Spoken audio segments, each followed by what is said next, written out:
نستغفره ونعوذ بالله من شرور أنفسنا ومن سيئات أعمالنا. من يهد الله فلا مضل له ومن يضلل فلا هادي له. ونشهد أن لا إله إلا الله وحده لا شريك له. ونشهد أن سيدنا وحبيبنا ومولانا محمدا عبده ورسوله الذي أرسله بالحق بشيرا ونذيرا وداعيا إلى الله بإذنه وسراجا منيرا. فقد قال الله تعالى في كلامه المجيد وفرقانه الحميد. সকলেই পড়ুন আউযু বিল্লাহি মিনাশ শাইতানির রাজীম। বিসমিল্লাহির রাহমানির রাহিম। يسألونك عن الأنفال قل الأنفال لله والرسول فاتقوا الله وأصلحوا ذات بينكم وأطيعوا الله ورسوله إن كنتم مؤمنين. إنما المؤمنون الذين إذا ذكر الله وجلت قلوبهم وإذا تليت عليهم آياته زادتهم إيمانا وعلى ربهم يتوكلون. الذين يقيمون الصلاة ومما رزقناهم ينفقون أولئك هم المؤمنون حقا لهم درجات عند ربهم ومغفرة ورزق كريم. صدق الله ورسوله. الحمد لله رب العالمين والسلام على المرسلين والسلام على محمد صلى الله عليه وسلم. সম্মানিত মুসল্লিয়ানে কেরাম, মুরব্বিয়ানে এজাম, পর্দার অন্তরালে সম্মানিতা মায়েরা, বোনেরা ও মেয়েরা, সকলকে জানায় অন্তরের অন্তরস্থল থেকে আরও একবার সালাম। আসসালামু আলাইকুম রহমতুল্লাহি ওয়া বারাকাতুহু। প্রথমেই আল্লাহ সুবহানাহু ওয়া তাআলার দরবারে শুকরগুজার আদায় করছি, যার একান্ত মেহেরবানিতে আমরা সময় মতো মসজিদে এসেছি। আল্লাহ পাক আসার তৌফিক এনায়েত করেছেন। যাবতীয় দুনিয়াবি কাজ অর্থাৎ আমাদের যে ব্যস্ততা, এই ব্যস্ততা থেকে আল্লাহ পাক আমাদেরকে মুক্ত করে সালাতুল জুমুআ আদায়ের লক্ষ্যে মসজিদে আসার তৌফিক এনায়েত করেছেন। আমাদের মানসিকতা তৈরি করে দিয়েছেন। এজন্য আল্লাহ সুবহানাহু ওয়া তাআলার দরবারে শুকরগুজার আদায় করছি। সকলেই বলছি আলহামদুলিল্লাহ। লক্ষ কোটি দরুদ ও সালাম বর্ষিত হোক প্রিয় নবী, প্রিয় নেতা মুহাম্মদুর রাসূলুল্লাহ সাল্লাল্লাহু আলাইহি সাল্লামের প্রতি সাল্লাল্লাহু আলাইহি ওয়াসাল্লাম। দোয়া ও ক্ষমা কামনা করছি সেই সমস্ত মুর্দেগানদের জন্য যারা মুসলিম অবস্থায় ইন্তেকাল করেছেন। আল্লাহ তাদেরকে সুখে রাখুন, ভালো রাখুন। আমরা সকলেই বলছি আমিন। জীবিতদের জন্য দোয়া করি যে আল্লাহ পাক আমাদেরকে ইসলামের উপর অবিচল থাকার, অটুট থাকার, সুস্থ থাকার তৌফিক দান করুন। আমরা সকলেই বলছি আমিন। সম্মানিত মুসল্লিয়ানে কেরাম, সূরাতুল আরাফ আমরা শেষ করেছি। আজকে সূরা আনফালের 1 থেকে 4 নম্বর আয়াত পর্যন্ত তেলাওয়াত করেছি। আমরা তেলাওয়াতকৃত আয়াতের উপরে আলোচনা শুনব, আলোচনা করার চেষ্টা করব বিমাশিয়াতিল্লাহ ইনশাআল্লাহ। আমরা ভূমিকায় আর কথা না বাড়িয়ে সরাসরি কুরআনুল কারীম থেকে আলোচনা শুনি। আসুন আমরা সকলেই বিতাড়িত মরদুদ শয়তান থেকে আল্লাহ পাকের নিকট আশ্রয় কামনা করে নিচ্ছি। সকলেই পড়ে নিচ্ছি আউযু বিল্লাহি মিনাশ শাইতানির রাজীম। বিসমিল্লাহির রহমানির রহিম। বিতাড়িত মরদুদ শয়তান থেকে আল্লাহ পাকের নিকট আশ্রয় কামনা করছি। পরম করুণাময় দয়ালু আল্লাহ পাকের নামে শুরু করছি। ইয়াসআলুনাকা আনিল আনফাল। ও নবী, তারা তোমাকে প্রশ্ন করে আনফাল, যুদ্ধলব্ধ সম্পদের ব্যাপারে। কুলিল আনফালু লিল্লাহি ওয়ার রাসূল। বলে দাও, যুদ্ধলব্ধ সম্পদ আল্লাহ এবং তার রসুলের জন্য। ফাত্তাকুল্লাহ, তোমরা আল্লাহ সচেতন হয়ে যাও, মুত্তাকি হয়ে যাও। ওয়াসলিহু যাতা বাইনিকুম, আর তোমাদের একে অপরের মাঝে তোমরা সলেহ করে দাও, মীমাংসা করে দাও। ওয়াতিউল্লাহ ওয়া রাসূলাহু, আল্লাহ পাক আবারও বলছেন আল্লাহ এবং তার রসুলের আনুগত্য করো। ইন কুনতুম মুমিনিন, যদি তোমরা মুমিন হও। আমরা প্রথমে আয়াতে আলোচনা শুনি। এই সূরাটি সূরা আনফাল, নফলের বহুবচন আনফাল। এখানে নফল মানে অতিরিক্ত দান বা অতিরিক্ত সম্পদকে নফল বলা হয়। আর এখানে আনফাল হলো যুদ্ধলব্ধ সম্পদ, যে সম্পদগুলো যুদ্ধে লাভ করে, শত্রু কর্তৃক অথবা যাদের সাথে যুদ্ধ হচ্ছে তাদের থেকে প্রাপ্ত সম্পদকেই যুদ্ধলব্ধ সম্পদ বা আনফাল বলা হয়। এই সূরাটি বদরের যুদ্ধের পরে এই সূরাটি নাজিল হয়েছে। বদরের যুদ্ধে কাফের মুশরিকরা তারা পরাজিত হলো। মক্কাবাসীরা পরাজিত হয়ে তারা যে সম্পদ নিয়ে গিয়েছিল সব সম্পদ ফেলে তারা পালিয়েছিল। তো এই সম্পদগুলো মুসলমানদের হস্তগত হয়, তারা এই সম্পদগুলো লাভ করে। এই সম্পদের ব্যাপারে প্রশ্ন উঠেছিল যে এই সম্পদগুলো সৈনিকদের মাঝে কিভাবে বন্টন হবে, কিভাবে ভাগ করা হবে, এই নিয়ে একটু প্রশ্ন উঠেছিল।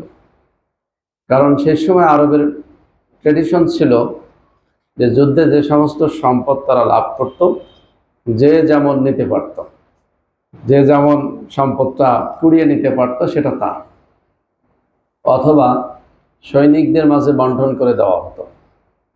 এটাই ছিল সিস্টেম। স্বাভাবিকভাবে যারা ধাওয়া করেছিল মক্কাবাসীদেরকে, তারা সম্পদ ওই সময় নিতে পারে নাই। তারা সৈনিকদের পিছ পিছ ধাওয়া করেছিল। এদের সম্পদ তখন কমে যাচ্ছে। স্বাভাবিকভাবে এরা গনিমতের মাল খুব বেশি নিতে পারেনি। আর যারা যুদ্ধের ওখানে ছিল তারা স্বাভাবিকভাবে বেশি আহরণ করেছিল। আর কিছু সাহাবী, কিছু সৈনিক, তারা আল্লাহ রসুলের বডিগার্ড হিসেবে রসুলকে হেফাজতের কাজে তারা নিয়োজিত ছিলেন, তারাও এই সম্পদগুলো খুব একটা নিতে পারেনি।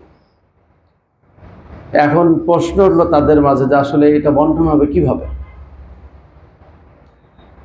মানে যারা এখানে ছিল তারাও গুরুত্বপূর্ণ দায়িত্ব পালন করেছেন, কিন্তু রসুলের নিকট যারা নিয়োজিত তারা তো বেশি গুরুত্বপূর্ণ দায়িত্ব পালন করেছেন।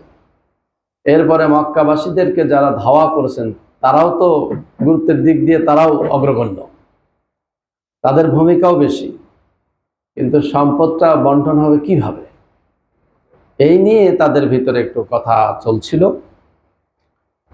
শেষ পর্যন্ত তারা আল্লাহ রসুলের কাছে যখন প্রশ্ন করলেন যে আল্লাহ রসুল, এই সম্পদটা পূর্বের নীতি অনুযায়ী বন্টিত হবে নাকি নতুন কোনো পদ্ধতি, নতুন কোনো বিধিনিষেধ, বিধিমালা আছে?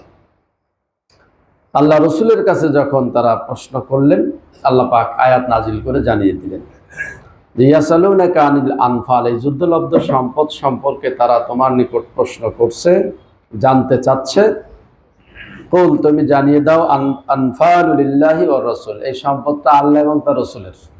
তার মানে এই সম্পদটা হলো রাষ্ট্রীয় সম্পদ।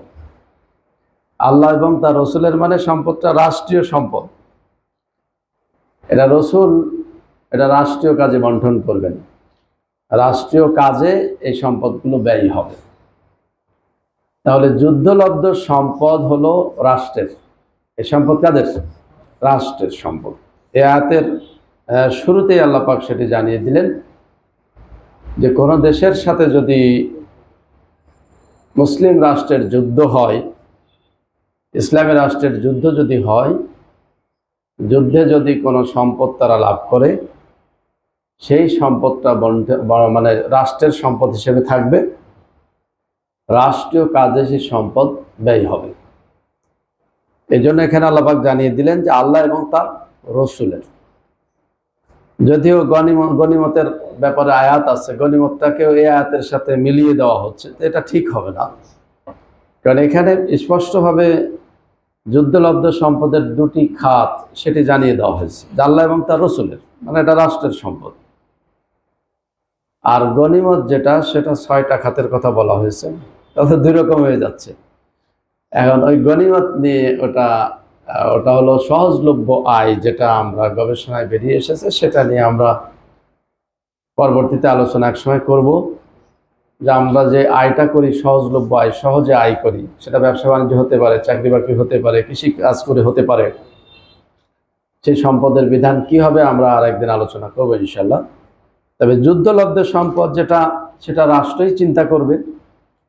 আমাদের দেশের সাথে যদি কোনো দেশের যুদ্ধ হয়, ধরুন মায়ানমার অথবা ইন্ডিয়া বা চায়না, যে কোনো দেশের সাথে যুদ্ধে যদি জড়িয়ে যায় কখনো, বাংলাদেশ যদি বিজয়ী হয়, যে সম্পদ পাবে সেই সম্পদটা সাধারণ জনগণের মাঝে বণ্টিত হবে না। সেই সম্পদটা কি? রাষ্ট্রের সম্পদ। এটা রাষ্ট্র সেটা সিদ্ধান্ত নেবে, রাষ্ট্র সেটা খরচ করবে। তাহলে একটা বিধান আমরা জেনে গেলাম। এরপরে আল্লাহ পাক বলেন ফাত্তাকুল্লাহ, তোমরা আল্লাহকে ভয় করো, আল্লাহ সচেতন হয়ে যাও। মানে এই সম্পদ চুরি করার সুযোগ নাই, ঠিক না? চুরি করার সুযোগ নাই, এটা রাষ্ট্রীয় সম্পদ। এখন ধরেন যারা যুদ্ধের ময়দানে তারা কিছু চুরি করতে পারে, ঠিক না? তারা কিছু নিজে আত্মসাৎ করতে পারে, নিজের ভোগ দখলে কিছু সম্পদ নিয়ে নিতে পারে। এই জন্য হাদিসে জানিয়ে দেওয়া হলো একটা সুস, যুদ্ধলব্ধ সম্পদ যদি একটা সুসও হয়, সেটাও রাষ্ট্রীয় খাতে জমা দিতে হবে। এই হলো বিধান। এই জন্য আল্লাহ পাক বলেন ফাত্তাকুল্লাহ, তোমরা আল্লাহ সচেতন হও, আল্লাহকে ভয় করো, আল্লাহর ব্যাপারে তোমরা সচেতন হও, সচেতন থাকো। এই সম্পদ তোমরা আত্মসাৎ করো না। এখন রাষ্ট্রীয় সম্পদ সবই তো আত্মসাৎ হয়ে যাচ্ছে, কিসের ভয়, ঠিক না? সবই আত্মসাৎ হয়ে যাচ্ছে। তা আমরা দোয়া করি, দোয়া করা ছাড়া আমাদের তো আর বেশি কাজ এখন নাই।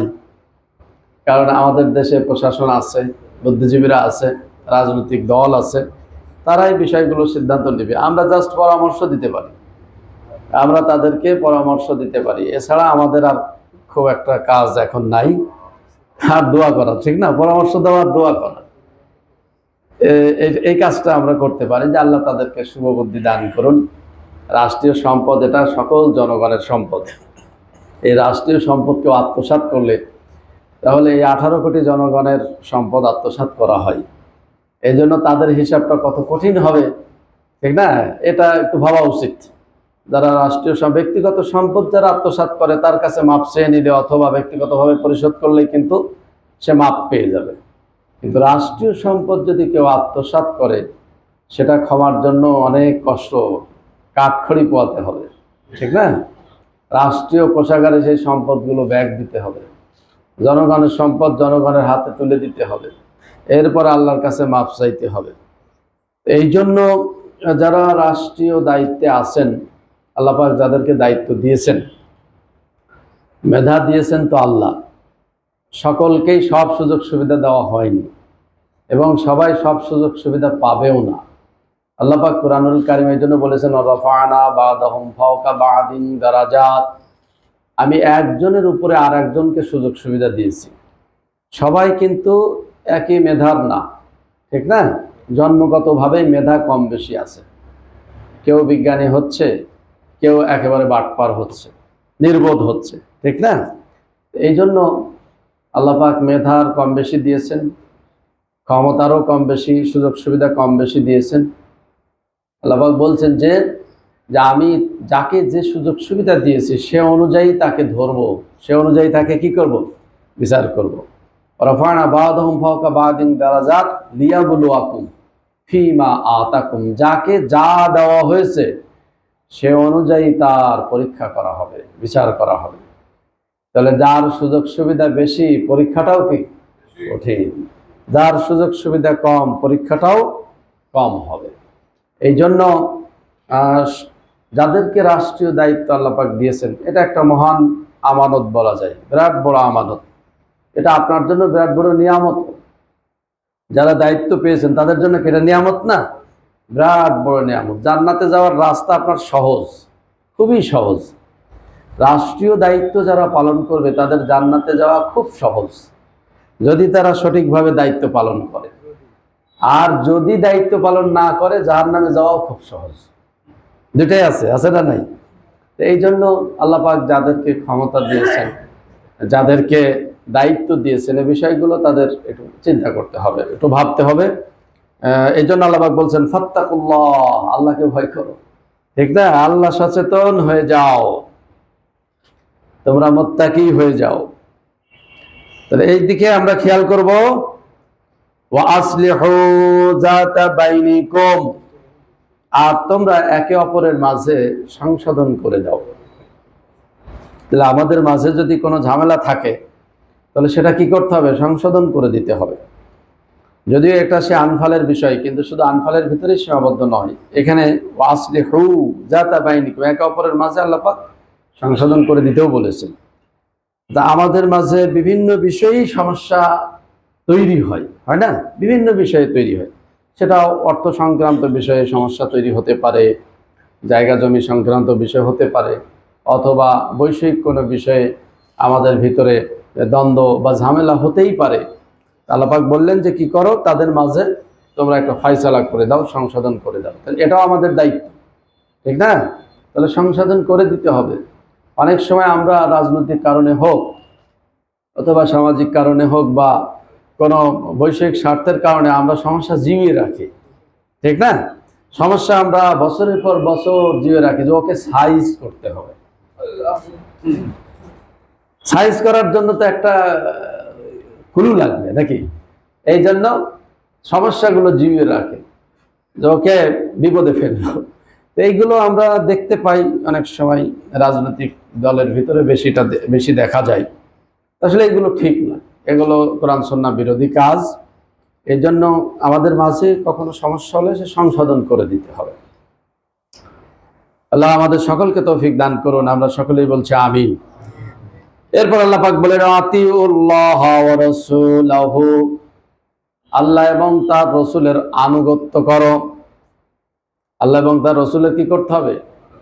আনুগত্য করতে হবে, অনুসরণ, অনুকরণ আমরা বলি না, অনুসরণ অনুকরণ। এতাআত, আনুগত্য করা, আল্লাহর আনুগত্য করা, রসুলের আনুগত্য করা।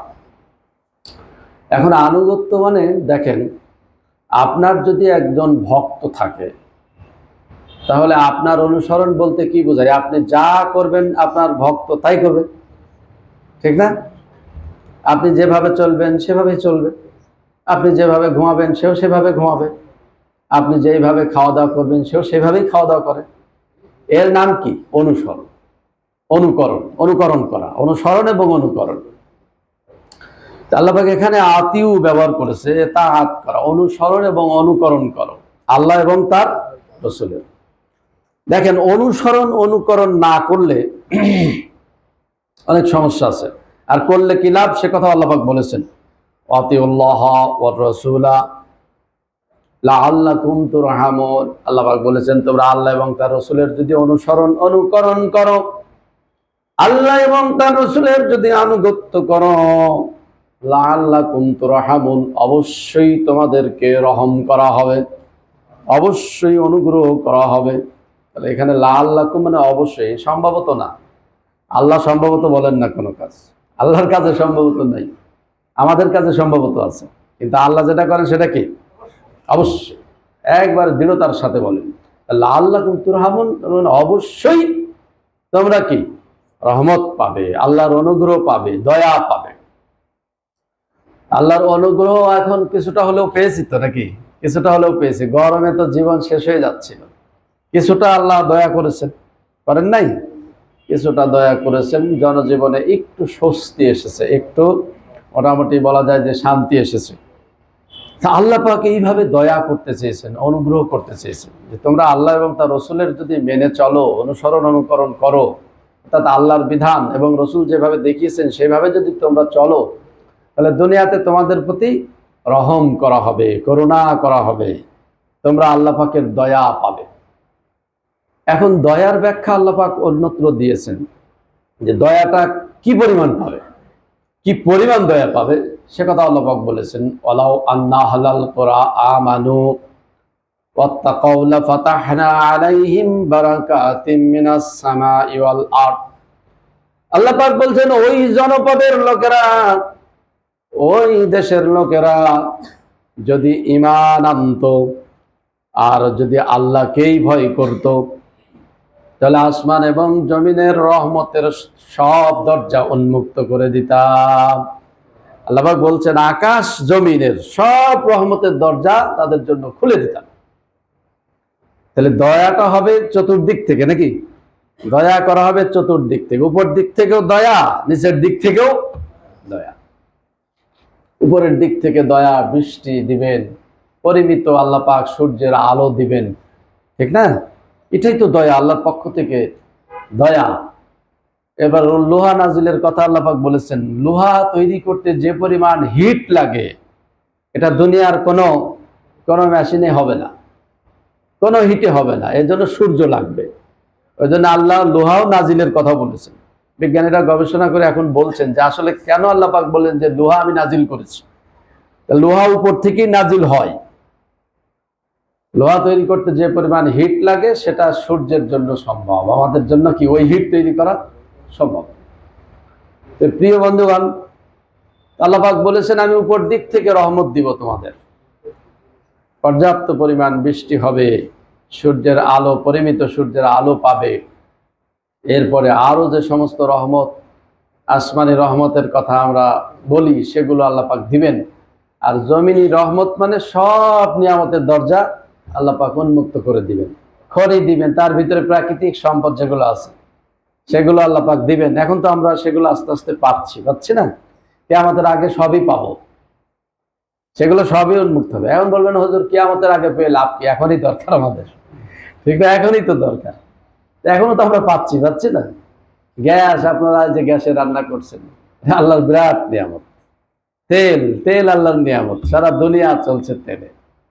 এগুলো তো সবই প্রাকৃতিক, এগুলো নিয়ামত আল্লাহ দিয়ে রেখেছেন। এইভাবে জমিন থেকে যত প্রকার নিয়ামত, ফল ফসল, সেগুলো তো আছেই, সব প্রাকৃতিক যত নিয়ামত আছে আল্লাহ পাক দিতে চেয়েছেন। তো তাহলে আল্লাহ এবং তার রাসূলের আনুগত্য করতে হবে, অনুসরণ করতে হবে। আল্লাহর হুকুম, আর রসুল তো ইঞ্জিনিয়ার, তিনি দেখিয়ে দিয়েছেন। আল্লাহ প্ল্যান পাস করেছেন, সেই প্ল্যানটা বাস্তবায়ন করেছেন কে? মুহাম্মদুর রাসূলুল্লাহ, ঠিক না? তাহলে মোহাম্মদ রাসূলুল্লাহ সাল্লাল্লাহু আলাইহি ওয়াসাল্লামকে লাগবে, রসুলকে বাদ দিয়ে কিন্তু হবে না।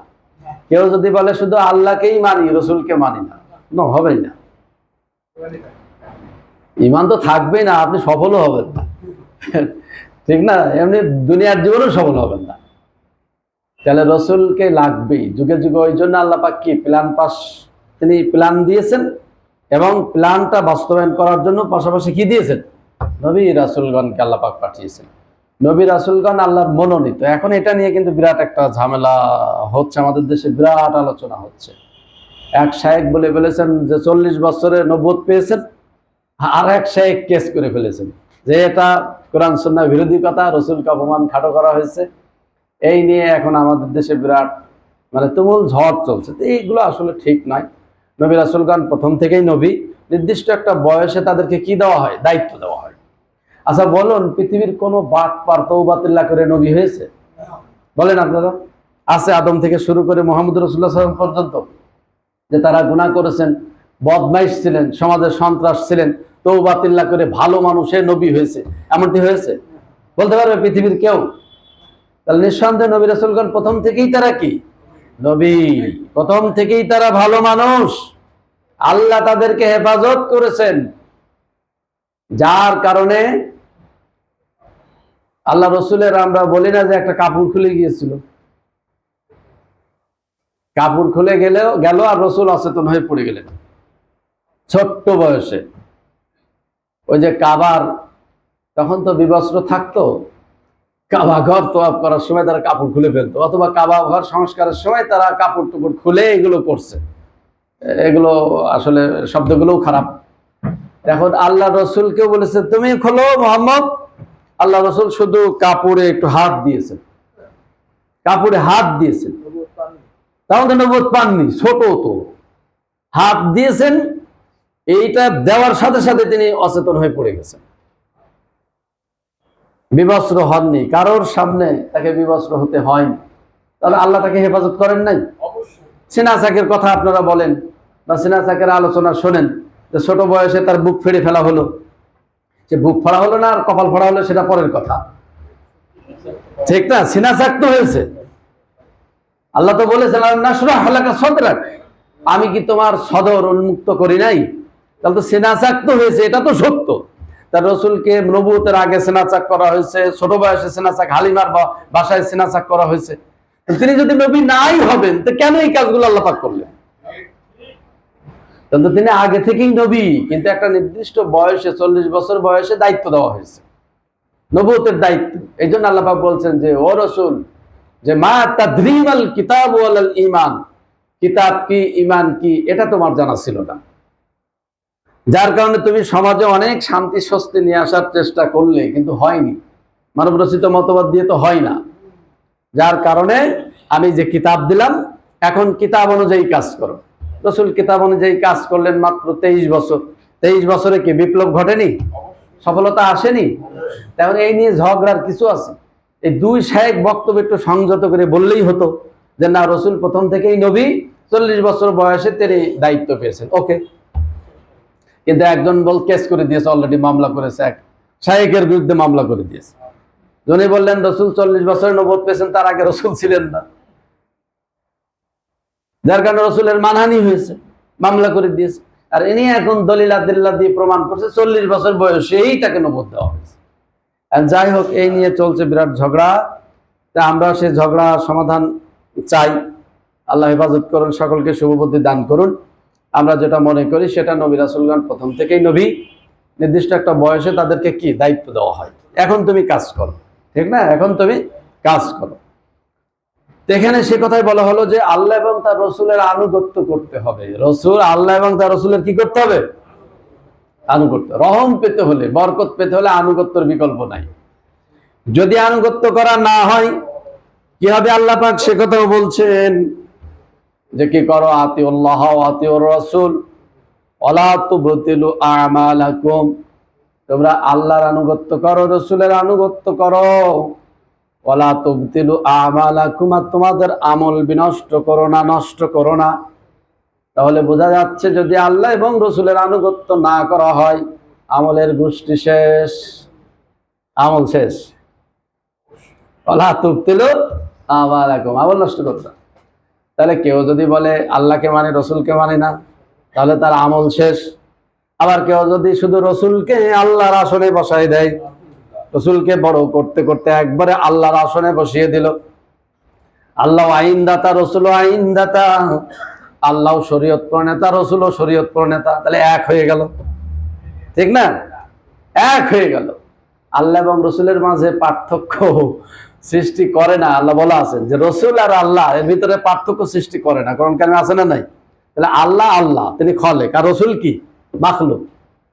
এখন পার্থক্য সৃষ্টি করে আল্লাহ আর রসুল একই, এই কথা যদি কেউ বলে বা মনে করে, তা কি হবে? শিরক হবে না? বলেন শিরক হবে না? রসুল তো আল্লাহর সৃষ্টি, আল্লাহ খলেক, রসুল মাখলুক। রসুল আল্লাহর মনোনীত প্রেরিত পুরুষ, তাহলে রসুলকে রসুলের জায়গায় রাখতে হবে, আল্লাহকে আল্লাহ জায়গায় রাখতে হবে। রসুলকে কেউ যদি আল্লাহর আসনে বসায় যে রসুলও আইন দিতে পারেন, তাহলে কোরআনুল কারীমের আয়াতের কি করবেন?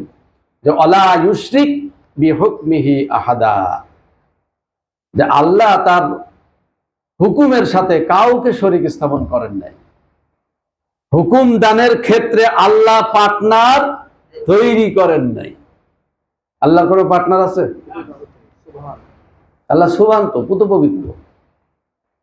আল্লাহ এই জন্য তো বলেছে সুবহান, তিনি পুত পবিত্র, সমস্ত শিরক থেকে, সমস্ত অসুচি থেকে পুত পবিত্র আল্লাহ। এই জন্য বিষয়টাও খেয়াল করতে হবে, আল্লাহ এবং তার রসুল। আল্লাহ তিনি আইনের মালিক, তিনি স্রষ্টা, আমাদের মনিব। আর রসুল সেই আইন তিনি বাস্তবায়ন করেছেন, প্র্যাকটিক্যাল বা কাজ করে তিনি দেখিয়ে দিয়েছেন। এটা হলো রসুলের দায়িত্ব। প্রিয় বন্ধুগণ, তাহলে আল্লাহ এবং তার রসুলকে, রসুলের অনুসরণ করতে, মানে আল্লাহ যেটা বলেছেন রসুল সেটা কিভাবে করে দেখিয়েছেন, সেইভাবে আমাদের কাজটা করতে হবে। এই জন্য বলা হচ্ছে যে তোমাদের আমল বিনষ্ট করো না। তাহলে রসুলের আনুগত্য কেউ যদি না করে, তাদের আমলটা কি হবে? সব নষ্ট হবে। এইভাবে আল্লাহ পাক আল্লাহ এবং তার রসুলের আনুগত্যের তাগিদ দিয়েছেন, আতিউল্লাহ ওয়া আতিউর রাসূল উলিল আমরি মিনকুম ফাইন তানাযাতুম ফি শাইইন ফারুদ্দুহু ইলাল্লাহ ওয়া রাসূল।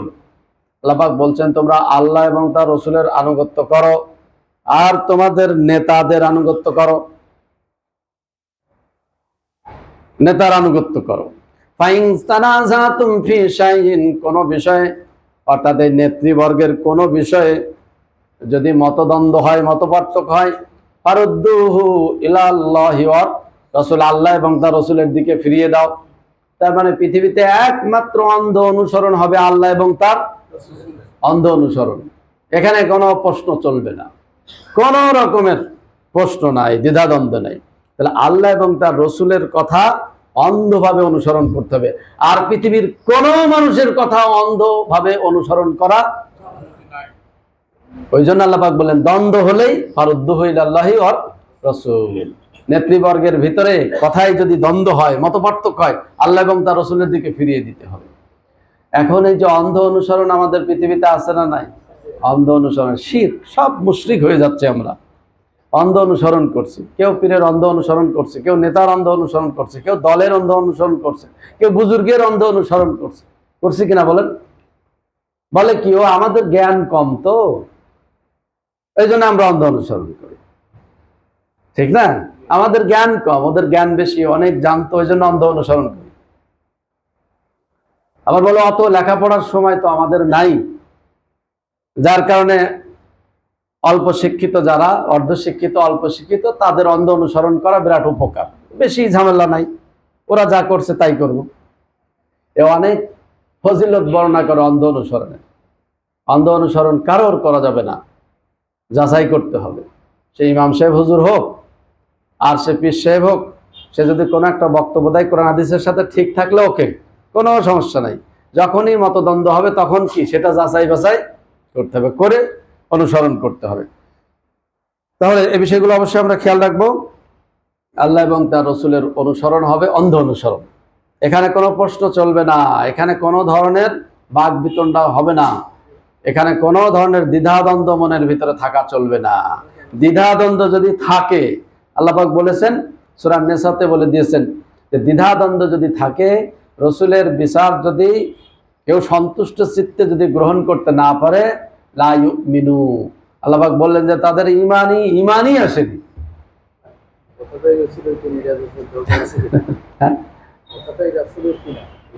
হ্যাঁ, এইটা যাচাই করতে হবে কথাটা রাসূলের কিনা। আমি যে কথাটা রসুলের নামে বলছি সেই কথাটা আসলে রসুলের কথা কিনা, নাকি আর একজন রসুলের নামে চালিয়ে দিয়েছে, এই বিষয়টা যাচাই বাছাই করতে হবে। যাচাই বাছাই করার মানদণ্ড কি? কোরআনুল কারীম। তাহলে অবশ্যই রসুলের কথাটা কোরআনের সম্পর্ক হবে, কোরআনের সম্পর্ক হবে বা কোরআনের মতো হবে। কোরআনে যেভাবে বলা আছে রসুল সেভাবেই বলেছেন, অথবা এর সম্পর্ক হবে, সাংঘর্ষিক হবে না। কোরআনের সাথে সাংঘর্ষিক হলেই সেটা রসুলের কথা নয়, সেটা বিশ্বাস করতে হবে এটা রসুল বলেন নাই। রসুল কখনো কোরআনুল কারীমের সাংঘর্ষিক কথা বলেননি।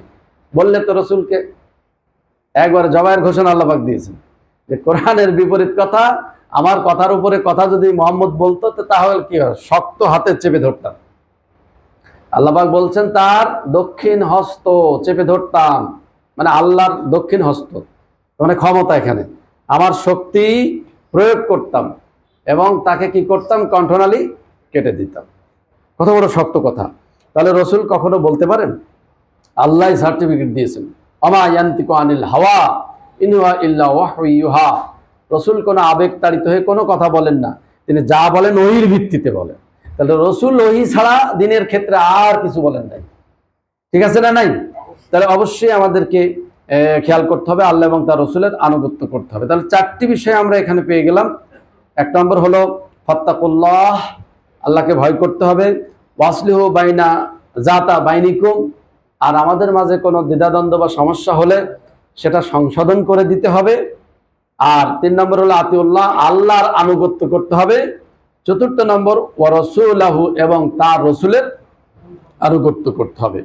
এরপর আল্লাহ পাক বলেন ইন্নামাল মুমিনুনা আল্লাযীনা ইযা যুকিরাল্লাহু ওয়াজিলাত কুলুবুহুম ওয়া ইযা তুলিয়াত আলাইহিম আয়াতুহু যাদাতহুম ঈমানা ওয়া আলা রাব্বিহিম ইয়াতাওয়াক্কালুন।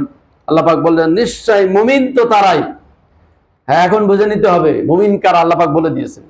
আল্লাহ পাক বলছেন নিশ্চয় মুমিন তো তারাই, আল্লাযীনা ইযা যুকিরাল্লাহু ওয়াজিলাত কুলুবুহুম, আল্লাহর নাম স্মরণ করা হলে যাদের চামড়ায় শিহরণ তৈরি হয়, যাদের শরীরের ভিতরে ঝাঁকুনি তৈরি হয়, কাঁপুনি তৈরি হয়, মুমিন হলো তারা।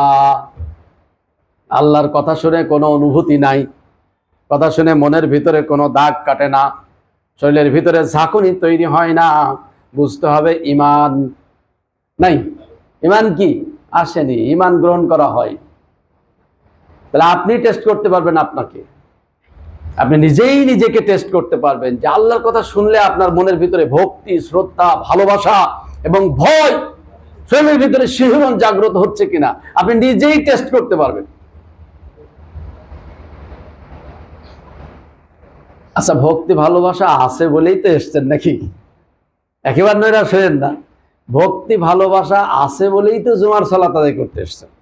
সময় নষ্ট করে 2 ঘন্টা সময় নষ্ট হবে, ঠিক না? এই 2 ঘন্টা স্যাক্রিফাইস করা, সময়টা কোরবানি করা, এটা কি চারটেখানিক কথা? আমার সময়ের দাম আছে না নাই? আছে তো। তা আপনারা এই যে এসে 2 ঘন্টা কোরবানি, সময়ের কোরবানি করছেন, নিঃসন্দেহে আল্লাহর প্রতি ভক্তি ভালোবাসা আছে বলেই তো এসেছি, ঠিক না? তাহলে আপনি নিজেই বুঝতে পারবেন যখন ভালো কাজে আপনি অনুপ্রাণিত হবেন, ভালো কাজে যখন আপনার মনে তৃপ্তি আসবে, তখনই আপনি বুঝবেন যে আমার ঈমান হয়েছে। আমার ঈমানটা কি?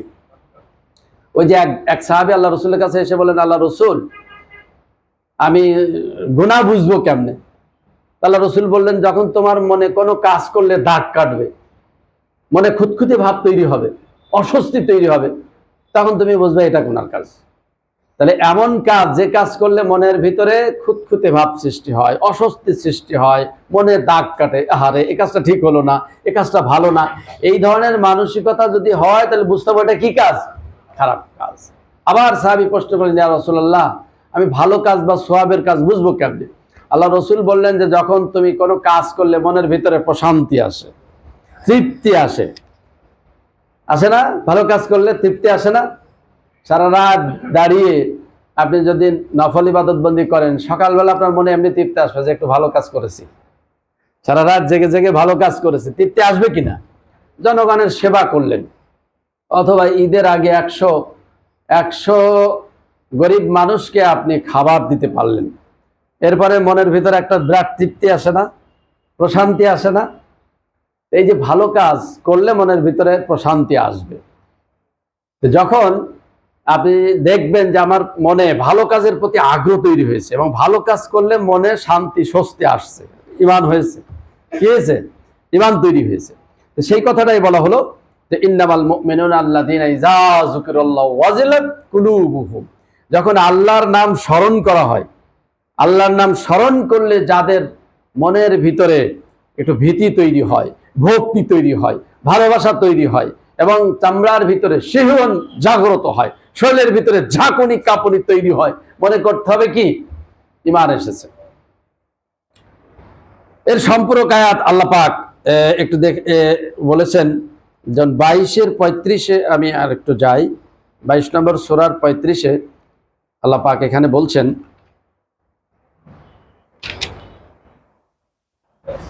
ওখানে একই কথা, প্রায় একই কথা, সম্পর্ক কথা আল্লাহ পাক বলছেন যে আল্লাযীনা ইযা যুকিরাল্লাহু ওয়াজিলাত কুলুবুহুম ওয়াস-সাবিরিনা আলা মা আসাবাহুম ওয়াল মুকিমিস সালাহ ওয়া মিম্মা রাযাকনাহুম ইউনফিকুন। এর আগে বলা হলো ওয়াবাশশিরিল মুখবিতিন, ও নবী তুমি যারা বিনয়ী মুখবিত তাদেরকে তুমি সুসংবাদ দাও। যারা বিনয়ী ভদ্র মানুষ তাদেরকে তুমি সুসংবাদ দাও। তারা কারা?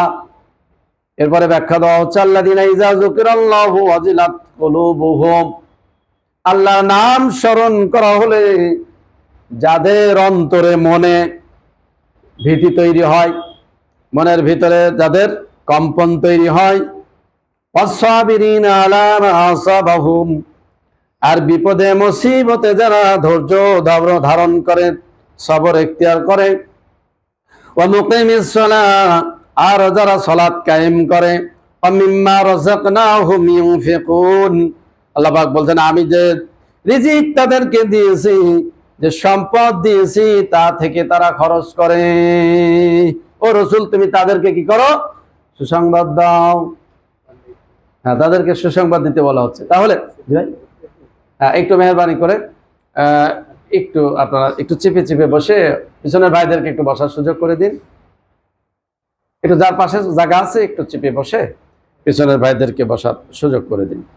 তাহলে আমরা পেলাম যে যাদের অন্তরে সূরা হজে আল্লাহ পাক বলেন 22 নম্বর সূরার 35 নম্বর আয়াতে আল্লাহ পাক একই কথা বললেন যে রাসূল ওই সমস্ত লোকদের সুসংবাদ দাও যে আল্লাহর নাম শুনলে যাদের মনের ভিতরে কম্পন তৈরি হয়, ভক্তি ভালোবাসা তৈরি হয়, আল্লাহর নাম শুনে যাদের শরীরের ভিতরে একটু ঝাঁকুনি তৈরি হয়, তাদেরকে তুমি সুসংবাদ দাও। তাহলে পাওয়া গেল কোরআনুল কারিমে আমরা একই সম্পর্ক আয়াত পেলাম যে আল্লাহর নাম শুনলে মুমিনদের অন্তঃকরণে একটু কম্পন তৈরি হবে, ভক্তি শ্রদ্ধা তৈরি হবে। তাহলে মুমিনের একটা বৈশিষ্ট্য হলো, ইমানদারের একটা বৈশিষ্ট্য, আল্লাহর কথা শোনার সাথে সাথে, আল্লাহর জিকির শোনার সাথে সাথে তাদের মনের ভিতরে ভয়, ভীতি, ভালোবাসা, ভক্তি তৈরি হবে, ঠিক না? এখন চোরে না শোনে ধর্মের কাহিনী, এরকম একটা কথা আছে। তারপরেও আল্লাহ পাক দাওয়াত দিতে বলেছেন, শুনুক বা না শুনুক, রাসূলকে বলেছেন তাকে তুমি উপদেশ দিতে থাকো, হয়তো সে উপদেশ গ্রহণ করবে। আজকে করছে না, একদিন করতে পারে, ঠিক না বলেন? মানুষ তো সাইজ হয় 40 বছরে, আবার 40 বছর বয়সে আবার বদও হয়, বেশি বদও হবে আবার সাইজও হবে। হাদিস আছে এবং কোরআন কারিমে সরাসরি বলা আছে যে মানুষের যখন 40 বছর পূর্ণ হয় তখন তার বয়সের একটা পূর্ণতা আসে, ওটা ম্যাচুইড বলে না, ম্যাচুইড হয়। আর 40-এর আগেই ম্যাচুইড থাকে। তো 40 বছরে কেউ যদি ভালো হয় তাহলে সে ভালো হয়ে যাবে তওবাতুল্লাহ করে, আবার কেউ যদি খারাপ হয় তাহলে তার মতো আর খারাপই নাই। তাহলে বয়সের একটা মাত্রা থাকে বা বয়সের একটা মানে স্তর থাকে, ওই বয়সে যে মানুষ কি হয়, আল্লাহর সামনে নত হয়। তো এই জন্য নিরাশ হওয়ার দরকার নাই, নিরাশ না হয়ে মানুষকে ভালো কাজের দিকে উপদেশ দিতে হবে, আদেশ দিতে হবে। আচ্ছা বলুন, যাই হোক একটা ধাক্কা খাই হোক আর যেভাবে হোক, আবু সুফিয়ান ঈমান আনেনি? একটা ধাক্কা খেয়ে তো নিয়ে এসেছিল। মনের ভিতরে যাই থাকুক, তারপরেও অনেক কথা ইতিহাসে আছে, কিন্তু সেটা আল্লাহ রসুলের শ্বশুর, আল্লাহ রসুলের শ্বশুর আবু কি বলে হিন্দা, রসুলের শাশুড়ি, শাশুড়ি আম্মা, তারাও তো পরবর্তীতে ঈমান এনেছে। উহুদের যুদ্ধে কলিজা চিবিয়েছে, আমির হামজার কলিজা বুকটা ফেলে ফেলে কলিজা ভিতর থেকে বের করে চিবিয়েছে। দেখ মুহাম্মদ, প্রতিশোধ নিলাম। আমির হামজা কলিজা চিবিয়ে প্রতিশোধ দিলাম। কি পরিমাণ রাগ চিন্তা করেছেন। সে ওয়াহশীকে রেডি করেছিল, 1 বছর ধরে প্রশিক্ষণ দিয়েছিল ওয়াহশীকে। ছোট্ট সেই ওয়াহশী, একটা মহিলার মাথায় একটা থাকতো, মুকুট পরা থাকতো, মুকুটের ভিতর দিয়ে একটা ফোঁটা ছিল, ওই ফোঁটা দিয়ে বর্ষা মারতে হবে। এইভাবে 1 বছর ধরে প্রশিক্ষণ দিতে দিতে আমি প্রশিক্ষণের মতো প্রশিক্ষণ দিয়ে দিয়ে এমন ভাবে তৈরি করলো, সেই বেটা উহুদের যুদ্ধে সে তার কাজই ছিল, ডিউটি ছিল আমির হামজাকে হত্যা করতে হবে।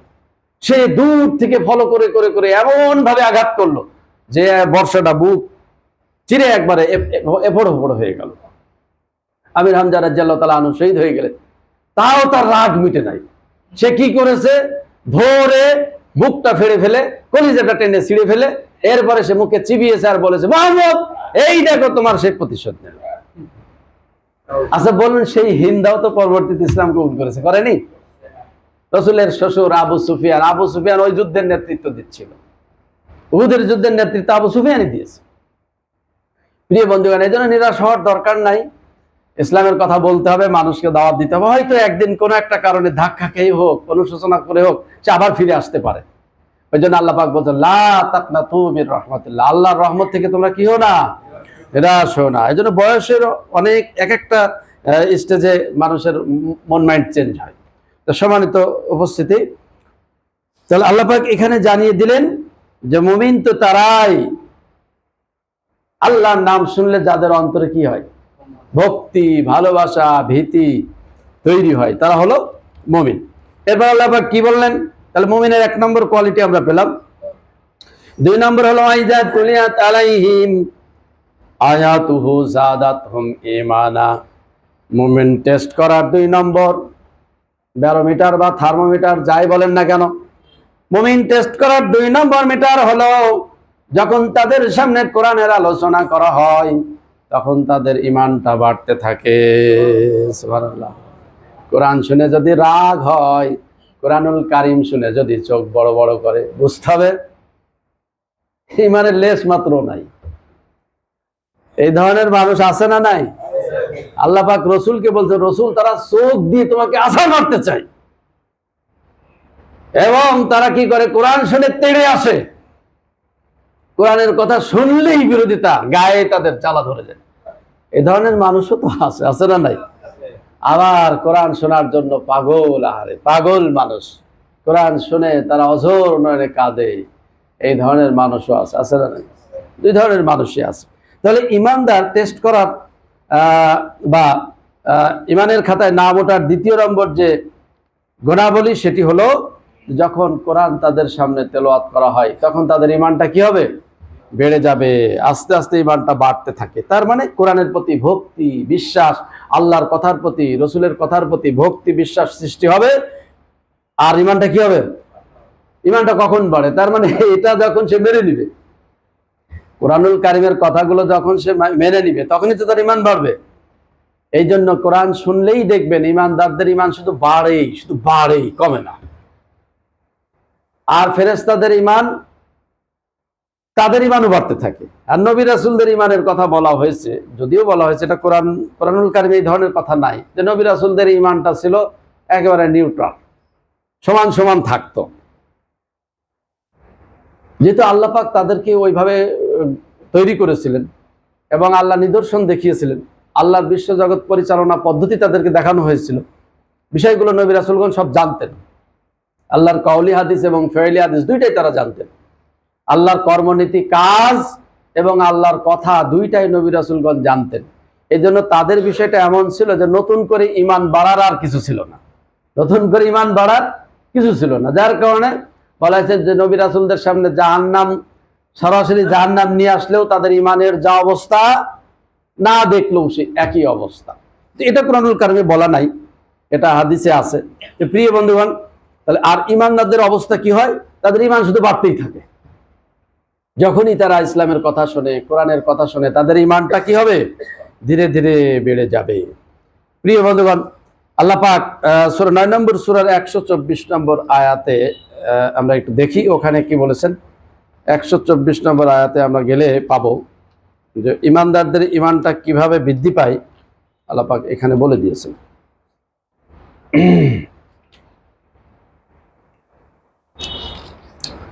আল্লাহ পাক বলেছেন, ইয়া আইয়ুহাল্লাযীনা আমানু, হে ঈমানদারগণ।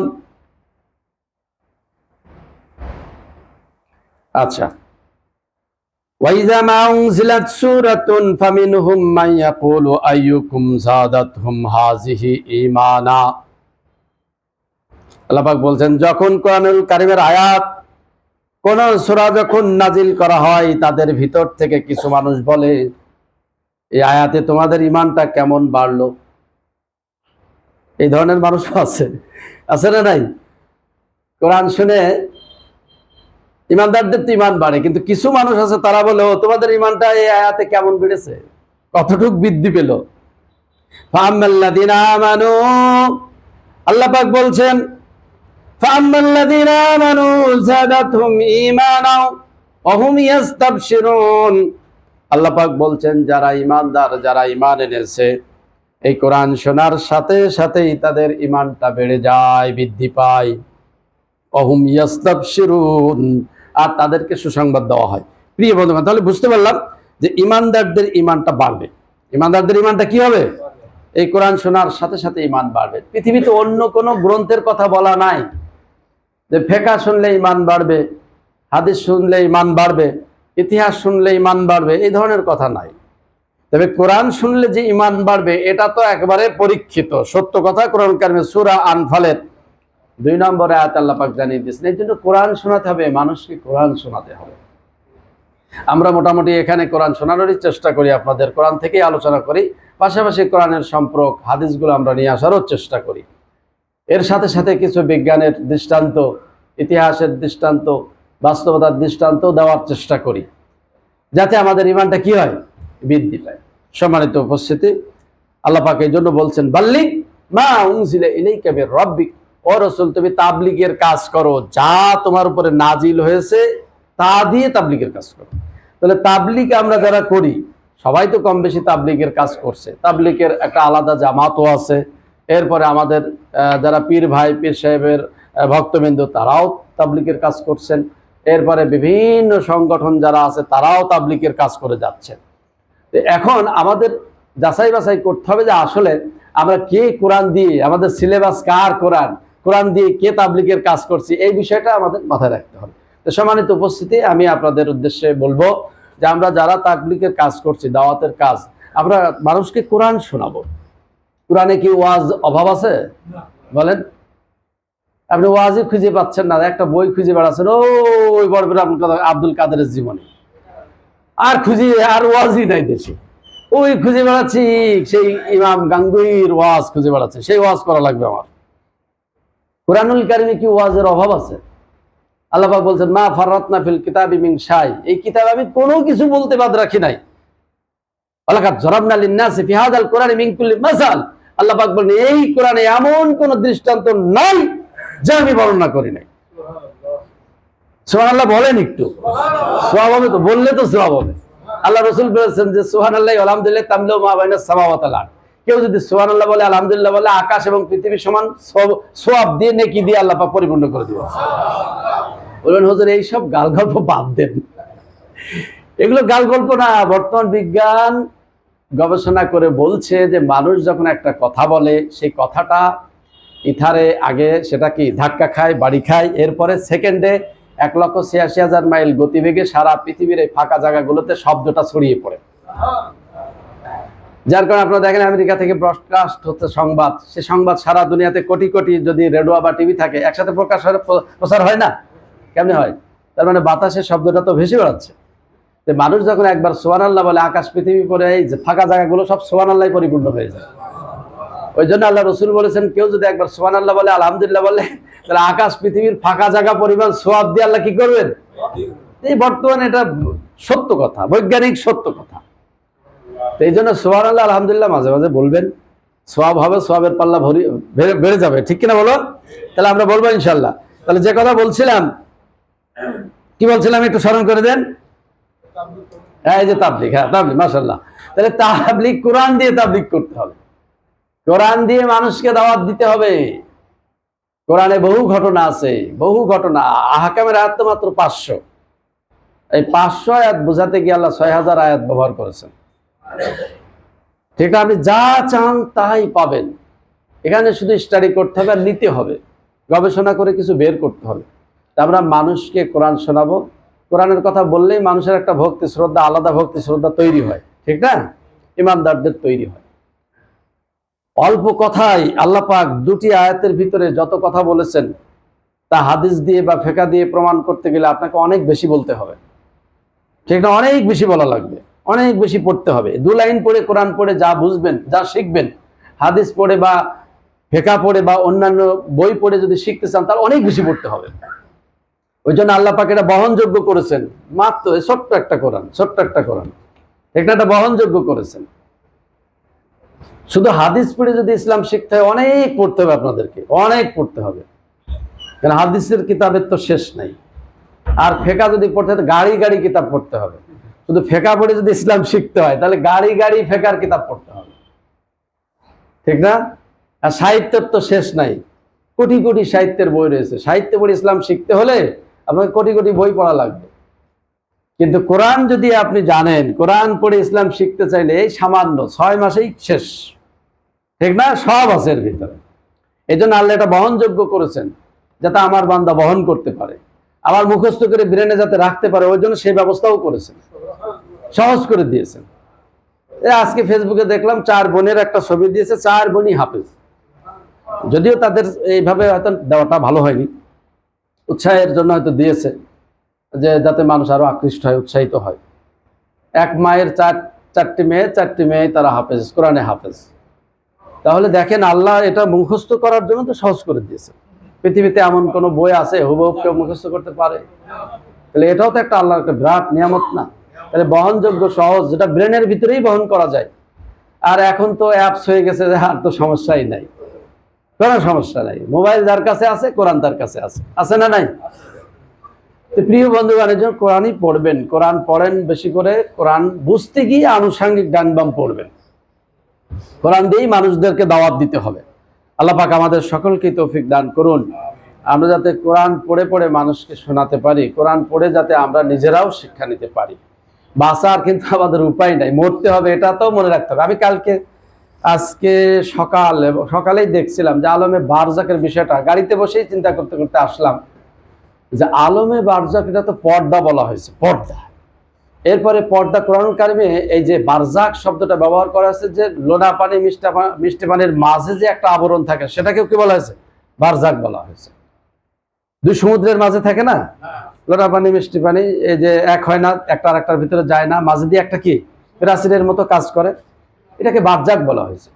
তাহলে আমি ওরা ইহিম বারজাক হুই ইলা ইয়াউমি ইউবাসুন, আল্লাহ পাক বললেন যে মৃত্যুটা, মরার পরে তারা বারজাকে থাকবে, বারজাকে থাকবে এবং কিয়ামতের দিন আবার বারজাক থেকে তোলা হবে।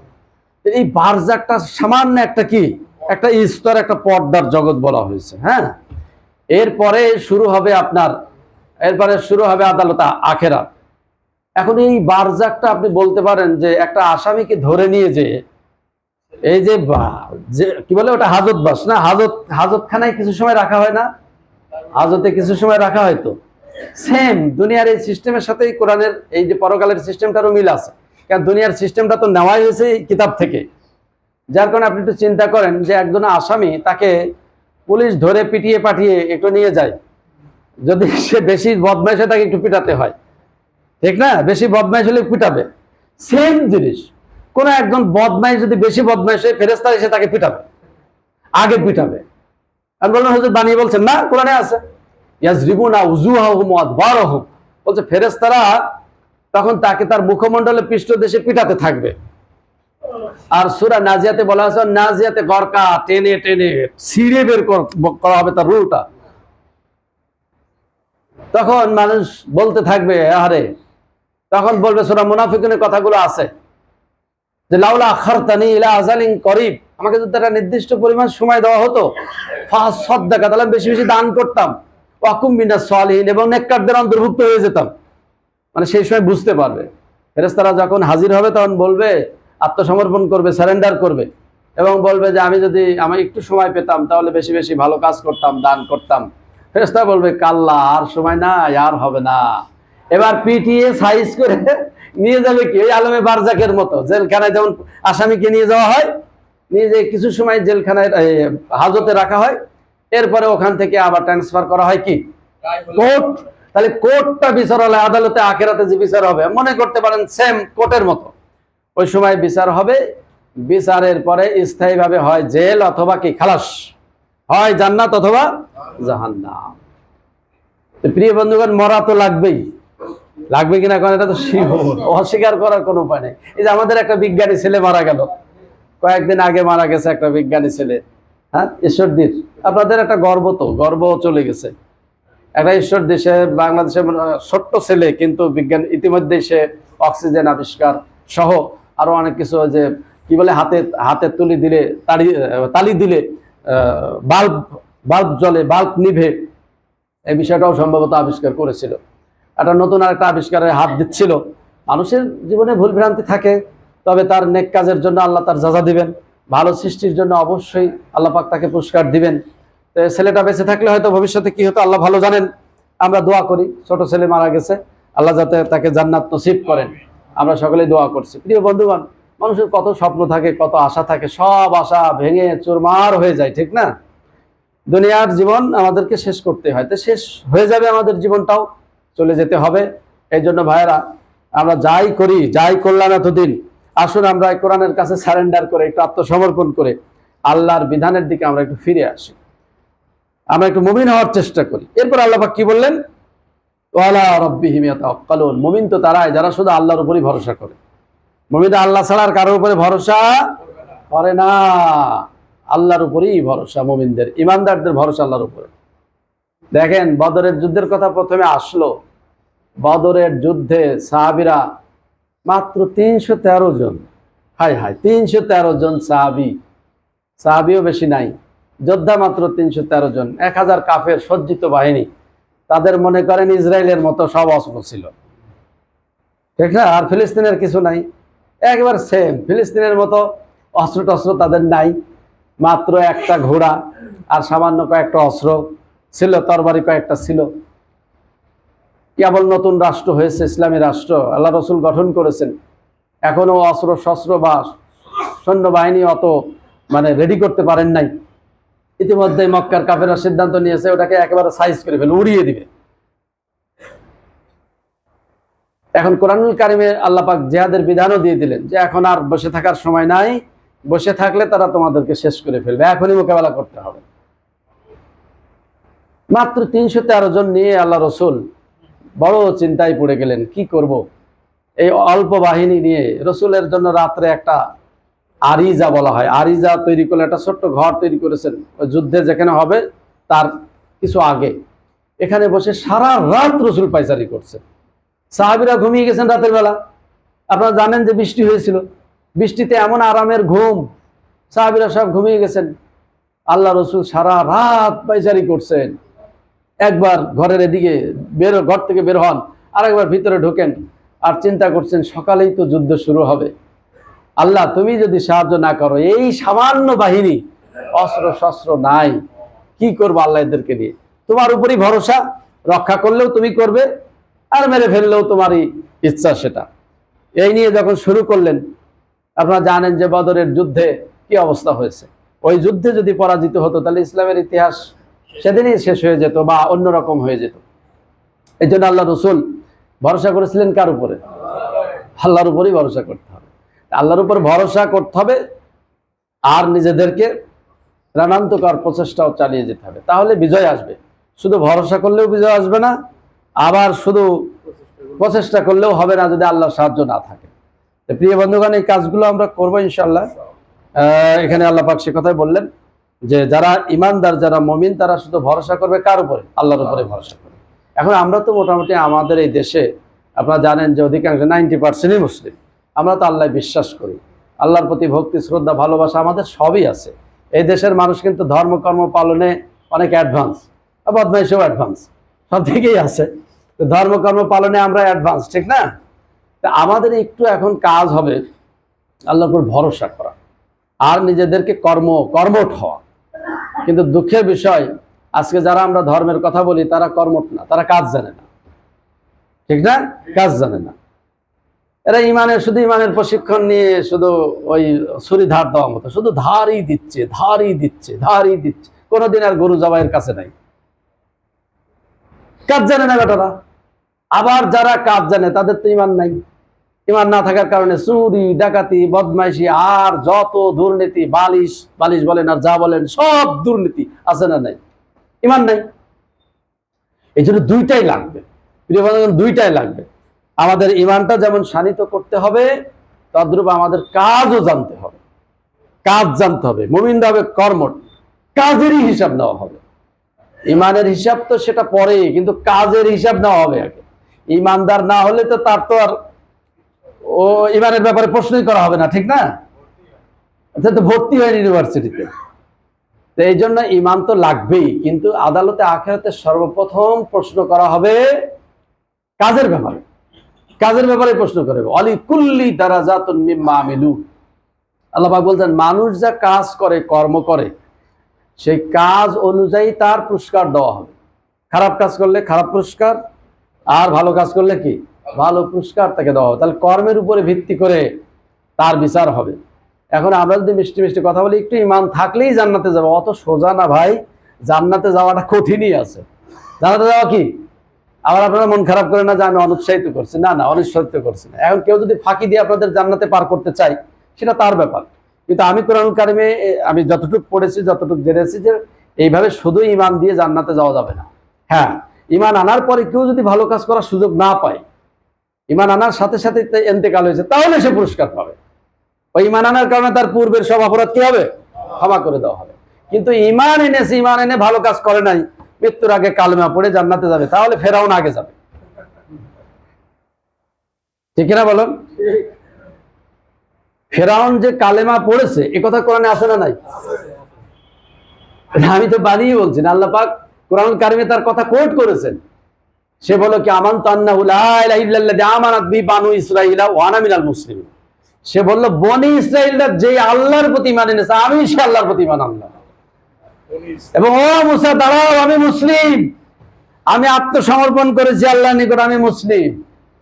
বিরাট জোরে জোরে ঘোষণা দিয়েছে। সে লোহিত সাগর যখন ডুবে যাচ্ছে, আল্লাহ পাক বললেন, আলান, এতক্ষণে তোমার হুঁশ ফিরল? হবে না, মৃত্যুর সময় আর কি ইমান কবুল হবে না। এখন তো আজরাইল এসে গেছে, এখন আর ইমান কবুল হয়?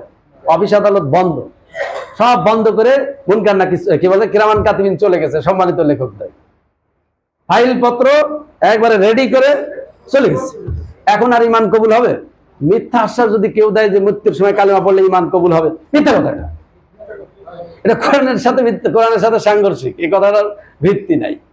এখন যদিও এই কথা আছে, এই কথা চালু আছে না নাই, যে ইমানের মউতের সময় কালেমা পড়লেও সে জান্নাতে যাবে।